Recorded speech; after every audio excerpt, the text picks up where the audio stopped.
The work of a journalist is very risky, dangerous, challenging, but you will help our people to re-engineer or innovate themselves in order to help their families, the communities, the people, are your country, and the entire world. So, as a journalist, we have to continue to advance different challenges. As the old saying says, be yourself, follow your heart, and always be the people, and don't forget our Creator.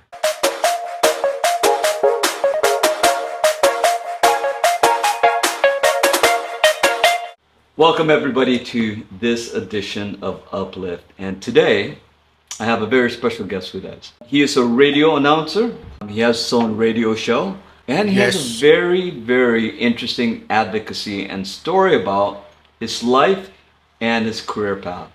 So today we have on our program is Bong Franco of Naga City. So Bong, welcome to the show. Hello, good morning, Philippines and the world. And we invited by my friend to talk about my advocacies and my radio program, as well as my creative skills about writing. We will share it to our fellow Filipinos and also to the netizens of the world. Yeah, your advocacy is very interesting. When I first met you about last year sometime, you were talking about your passion to help the poor, right? And how you were able to create this really, what was that? Tell us a little bit about that advocacy and tell us a little bit about that program that you have. Yes, actually, my radio program, which is called the Prangkahan, Diskarte, Musika at iba pa. In English, you have to tell it to speak frankly. Diskarte means how to cope with your jobs or your businesses. And after that, after having hard work in a day, you can listen good music like country rock, folk rock, or even jazz. And also, if you have some other issues, you can take with the etc. or the iba pa.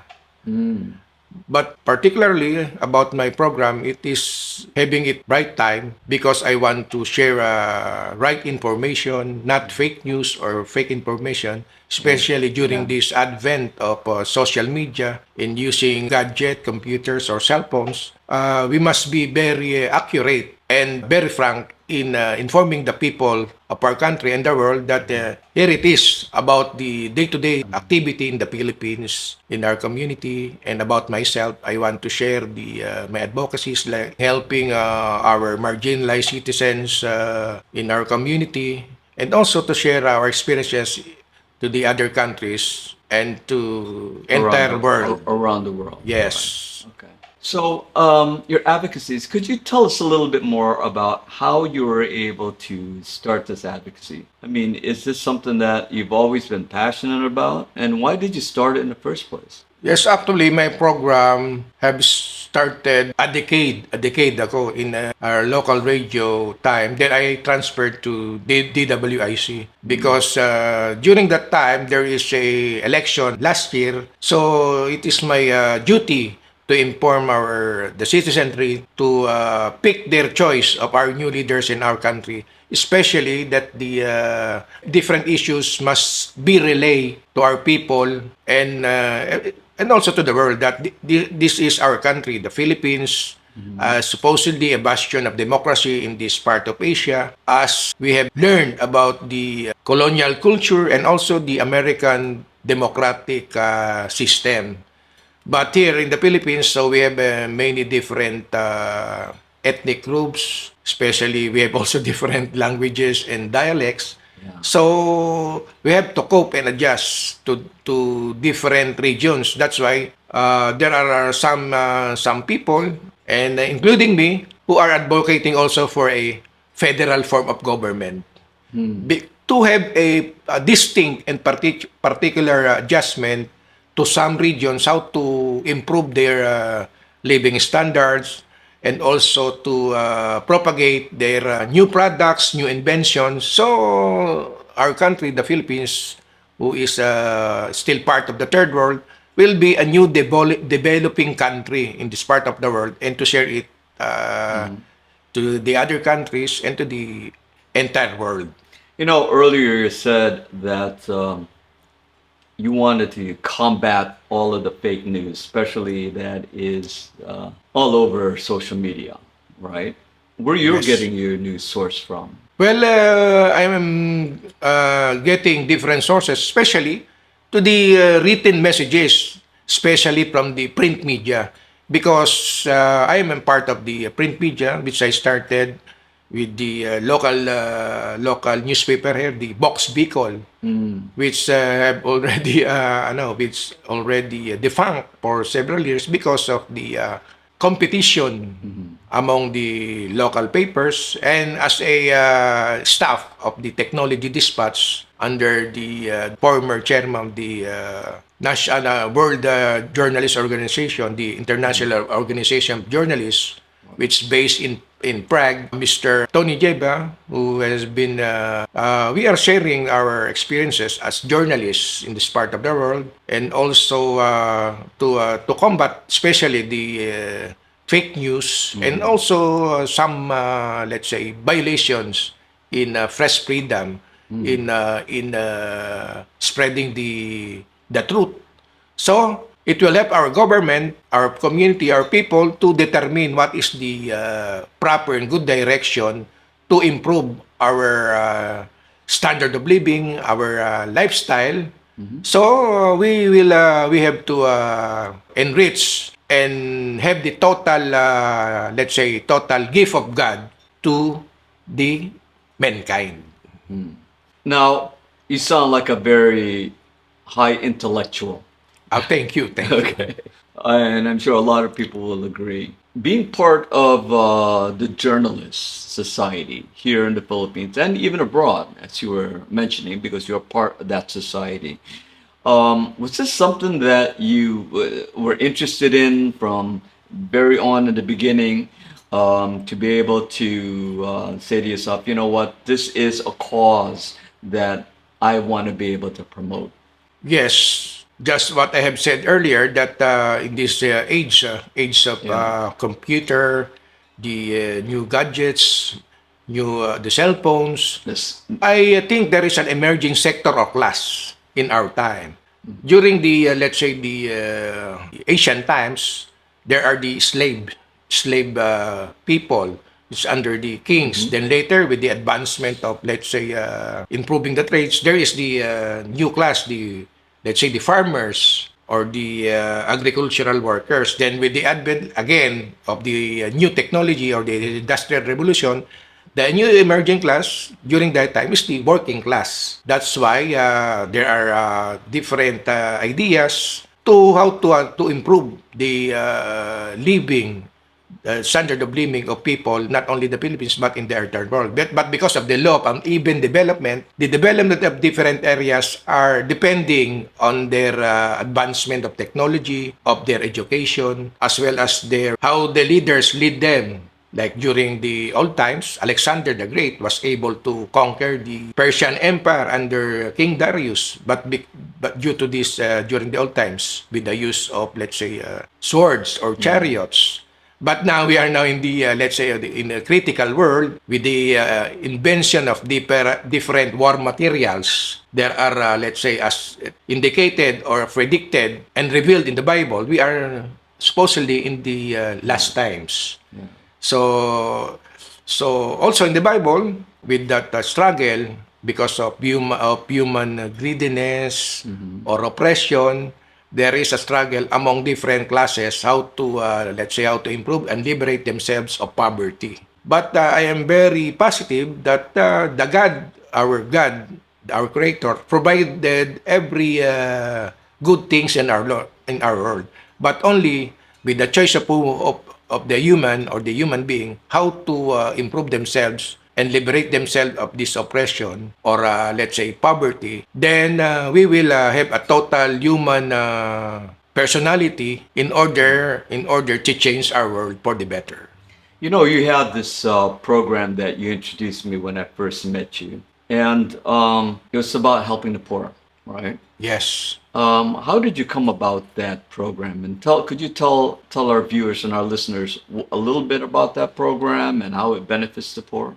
Actually, 10 years ago, again, it is during the election period, one of my friend invited me to have a program with the, let's say, the DWRN, a local station, owned by the Kuangkos, or the former, let's say, the former successful businessman, Danding Kuangko, who owned the radio station. But incidentally, Mr. Danding Kuangko is also no longer in our world.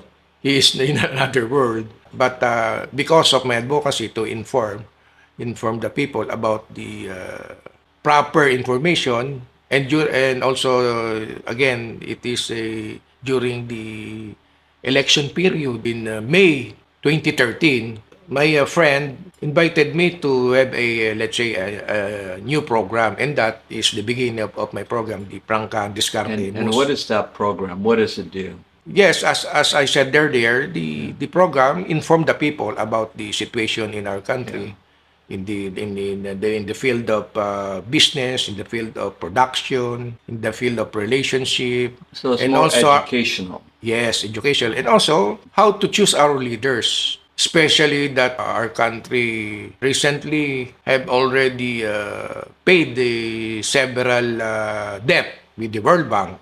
And again, after that, with the takeover of the past administration, especially during the President Digong time of Duterte, after the turnover, we have almost 13 trillion debt from different banks in the world, local and international, like the World Bank again, International Monetary Fund, World Bank, the Asian Development Bank, and now because of the closeness of our past administration, with this closeness to the Chinese card, we have adept with the Chinese government, especially People's Republic of China. So, with the so-called independent foreign policy of the past government of President Digo, we have several, let's say, grants or loans with the People's Republic of China. But one thing that is leading us to some, let's say, I don't know if it's advancement, or in some cases, the People's Republic of China under the current government of People's Republic of China is pressuring us, especially the issue of West Philippine Sea, of the so-called Nine Dash Line. Yeah. But the Filipino people, or the government of the Philippines, have won the issue filed at the European International Court about UNCLOS. We have won the UNCLOS after several years.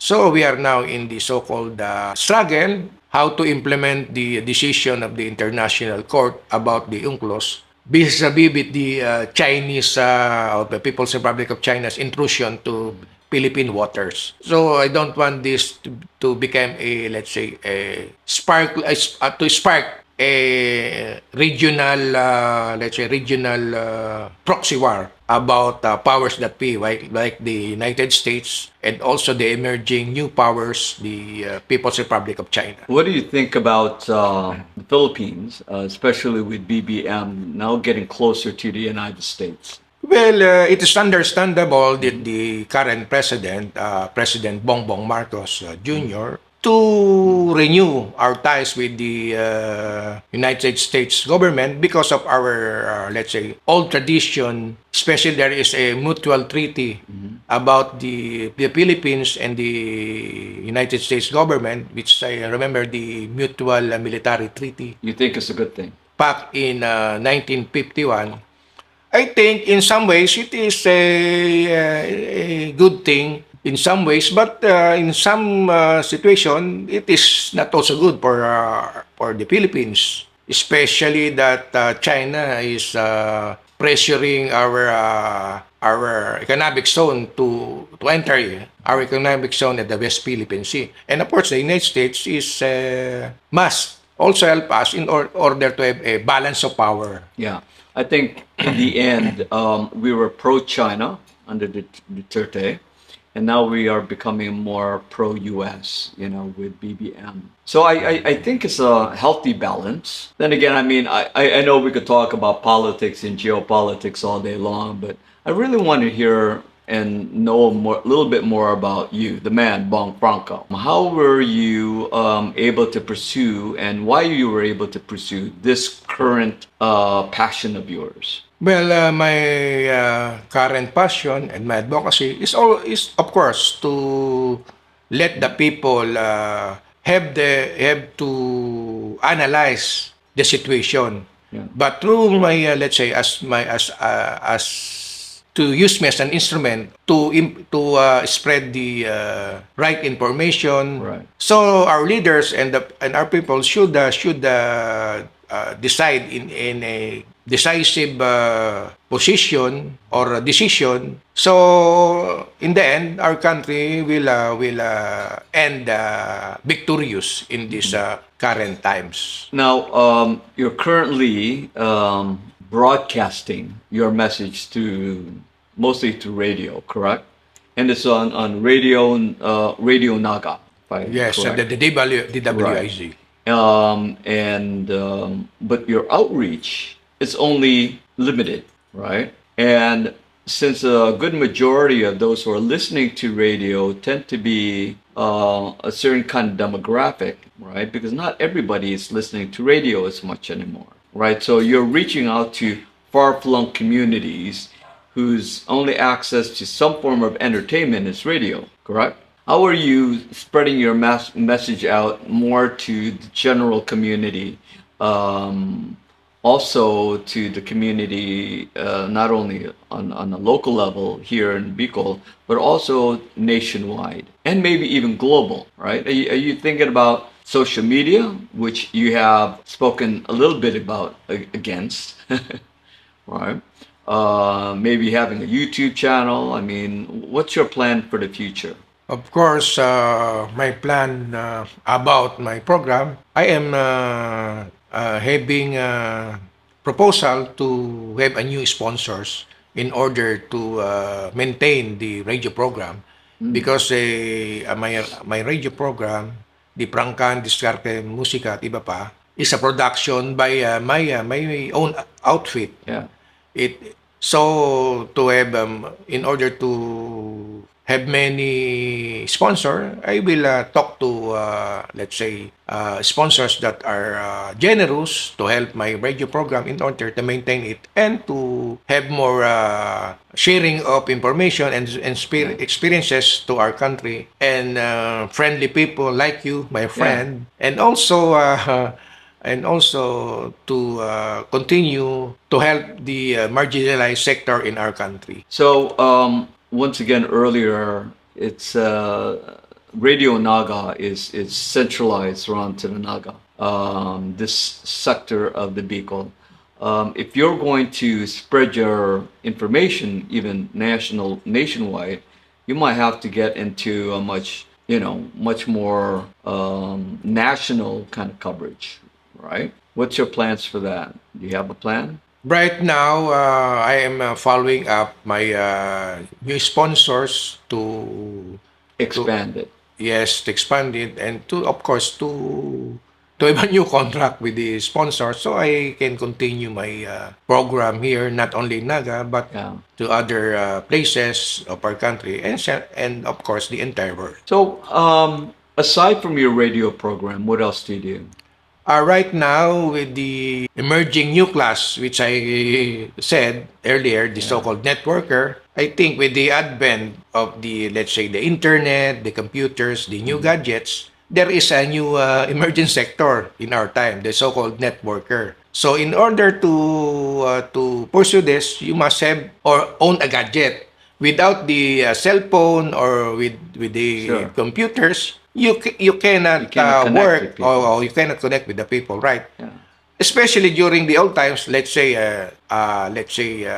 farmers, you cannot work without the plow or the plow in order to cultivate your land. And then again, that is the farmer or the working agricultural workers. And with the new technologies, especially in diet of the in the Industrial Revolution in Europe and also in the United States of America, there is a advancement in technology. So there is a new class, which is the working class, let's say, as said by the European theorists like Karl Marx and Engels, that the working class should help themselves, liberate themselves of let's say oppression of the so-called management or the capitalists. But now we are in the new situation. So with the emerging of the new class or the networkers, then there is this is a new challenges in our world in order to have new income or other income to help our families and help our society, and also to stop unnecessary struggle or war in our world. So you're talking about the new technology. Are you using that new technology in order to promote your brand? Yes, I am using, let's say, the cell phone because of the different apps. In fact, I am still studying because there is a so-called generation gap, because our time from after the Second World War to the 60s, we are the boomers, the boomers generation. Then there is the so-called the generations, the Generation X, and now with my recent workshop seminar with the Naga City Colleges Foundation, which sponsored the seminar last July 22 at the Summit Hotel. According to a United Nations consultant, which is also a fellow Bicolano and a Filipino, Dr.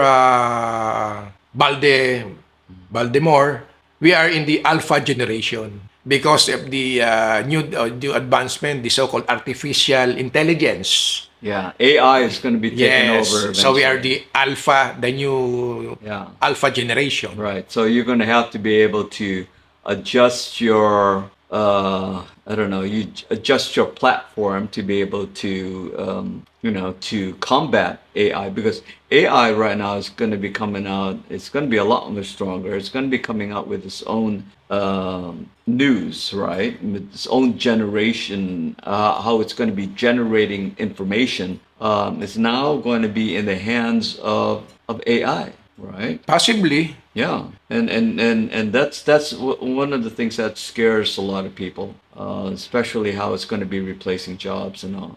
But earlier you said you were talking about the use of cell phone and today's technology, right, to be able to expand your brand. Are you thinking about using platforms such as Facebook and YouTube and Spotify in order for you to, to broadcast your message? Yes, definitely. Yeah. I will use that properly with the adjustment regarding about my support of my sponsors, and of course about the budgeting, because it will entail some cost in order to maintain my program, and also again to help the marginalized sector by promoting the correct information, the truth. Because as the Bible says, the truth will always serve as a free, as a Yeah. liberated person or sectors in our society. We have to engage the truth. Although in some situation, the truth really hurts, right? Yeah. But eventually, the people will conquer the fake news brought by the greediness of our some leaders, not all our leaders. We have to let's say pick leaders that are also definitely supporting the welfare and benefits of our people, like in the United States and also other countries like Canada, who have a federal form of government. So, prior to doing this, what you're doing, what did you do before? Well, before my engagement in the media sector, I am with the non-government organization, helping the needy, the marginalized, like the let's say the labor group, the farmers for several years. So I am engaged in helping the labor sector, especially in advancing their know-how and to improve and also to improve their lives. The poor.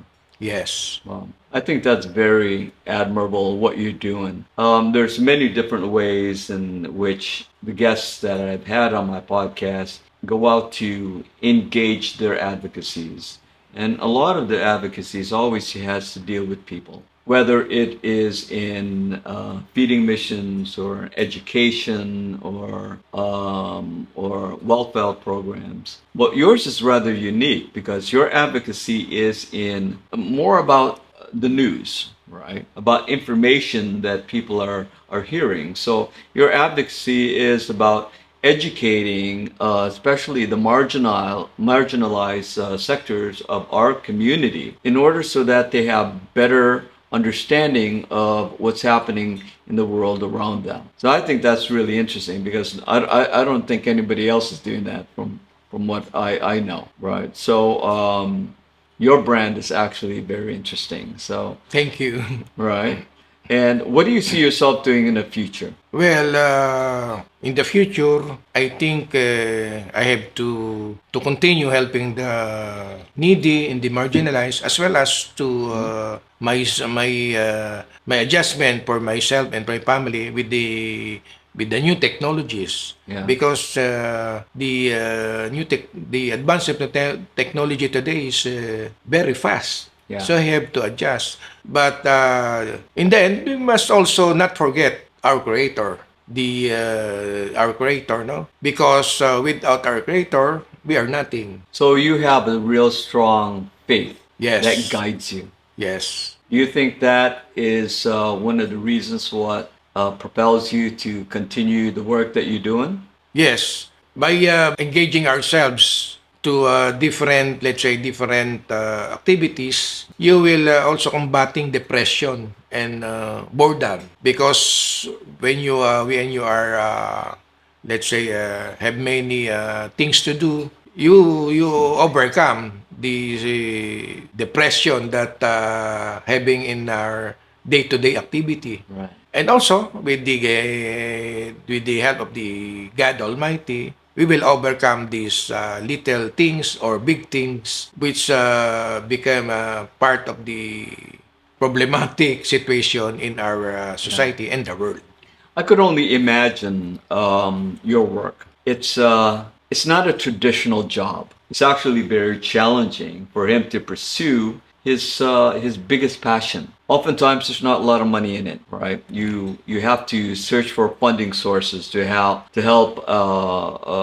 continue your work. So I could only imagine how difficult it could be sometimes, and it could also be very lonely. And if you're going to be talking about certain kind of information that is could be challenging because you have people out there who are also may not agree with the news that you're speaking about, right? So they may challenge you. What is your word of advice to help inspire those who want to pursue careers like yourself that is so beyond the mainstream? Maybe these are also beginning journalists, because that's really what you are. You are a journalist. And there's a lot of people out there who I'm sure want to inspire or are aspiring to be a journalist like yourself and to talk about subjects and topics that they're very passionate about. But they're hitting a lot of roadblocks.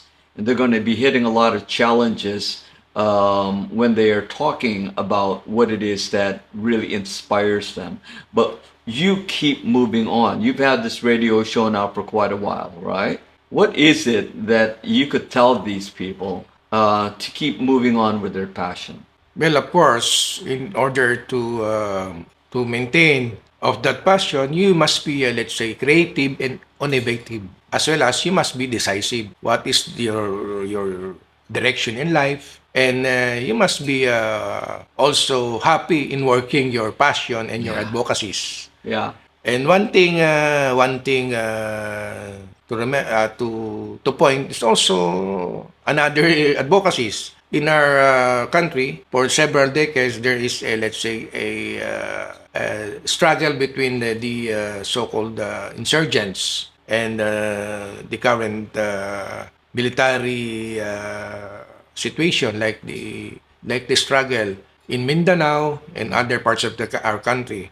Incidentally, the peace talks with the Moro National Liberation Front, the Moro Islamic Liberation Front is going smoothly with our government. But one thing that is not successful is the peace talks about the National Democratic Front or the rebel group. But right now, with the recent, let's say, SONA of our President Bongbong Marcos, he is open for a general amnesty as he said in his SONA recently. So with the proclamation of general amnesty with the rebels, then I understand that the current government is also to open a let's say a national or general peace talks again with the leadership of the with the current leadership of the National Democratic Front, which incidentally based still in the Hague or in the Netherlands. Where it's better that they come home to face the music to face it squarely to have a real peace or a genuine peace talks in our government. So I am suggesting a bilateral peace talks, not a unilateral peace talks. So the people will engage because in the end, the people will benefit from this situation that real peace talks will be successful between the National Democratic Front and the government of the Philippines under President Bongbong Marcos. Especially, we have an experience that successful peace talks like what happened with the Moro National Liberation Front and the Moro Islamic Liberation Front. So I am very positive that in the end, there will be a real peace talks that will happen between the National Democratic Front and the current government of the Philippines in the very near future. You seem like a person who is very engaged in the news. I'm sure you must read all the news sources out there, right, in order to get information. Yes, actually, for the past several, let's say, decades, for the last 30 years, as a journalist, I have covering the insurgencies and the current situation with the military leadership today, as well as the past military leadership. I am covering during that time in the late 80s the 201st Brigade under let's say the Solcom under General Galido as well as General Vic Mayo. So I am also know or have the feeling what the military wants. Just like the rebels, the New People's Army insurgents, and then they are also both serving the people. So it's better for the both sides to have peace because without peace, the development program and the passion and the direction of improvement of the people will be stagnant. So, what would your message of inspiration and motivation be to your listeners as to how it is for them to, what would be your last message of inspiration to those who are looking to inspire to become journalists themselves? Well, the work of a journalist is very risky, dangerous, challenging, but you will help to help our people to re-engineer or innovate themselves in order to help their families, the communities, the people, are your country, and the entire world. So, as a journalist, we have to continue to advance the different challenges. As the old saying says, be yourself, follow your heart, and always be the people, and don't forget our Creator. Well, I really love that. So thank you very much, Mr. Franco, for being on our program. I think it was very enlightening. You're sharing about current events, events that has happened in the past, and what those events could mean to us in the future. and especially about your advocacy for educating and outreaching to the marginalized sectors of our society. And I'm sure there's not only them who is a recipient of your education, but it's also everybody else who is listening. I hope that you be able to expand your brand, and so more people hear about your news, right? Because I know here in Radio Naga, you only have a limited population you could cover. But if you could go for a more nationalized program, I think a lot of people would find your coverage very interesting and engaging. Again, my friend, Yeah. thank you very much for the opportunity to accommodate me in your podcast, which is becoming very, let's say, very special. And I see that you will continue this because my passion is also your passion. So again, thank you very much, and God bless the Philippines. God bless the world. Thank you very much again. Thank you very much for listening in. Hope you have found this man very amazing, like I have found him to be. So thank you for tuning in, and we look forward to having you again in the very near future. Thank you.